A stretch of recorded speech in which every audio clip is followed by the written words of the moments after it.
সরকারি তিতুমির কলেজকে বিশ্ববিদ্যালয় করার দাবিতে পুনরায় সড়কে অবস্থান নিয়েছেন শিক্ষার্থীরা। আজ সোমবার বেলা 11টার দিকে মহাখালী রেল লাইনের ওপর শিক্ষার্থীরা অবস্থান নিলে রেল ও সড়কে যান চলাচল বন্ধ হয়ে যায়। এতে করে মহাখালী এলাকায় চরম যানজট দেখা গেছে। ভোগান্তিতে পড়েছেন যাত্রীরা।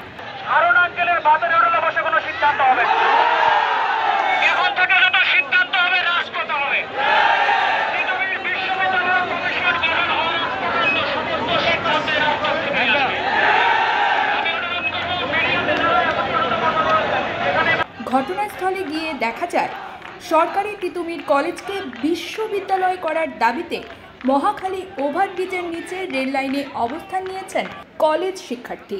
এতে করে ওই সড়কে যান চলাচল বন্ধ হয়ে গেছে। এর আগে গত অক্টোবর মাসের 24 তারিখেও একই দাবিতে সড়ক অবরোধ করেছিলেন তিতুমিরের শিক্ষার্থীরা।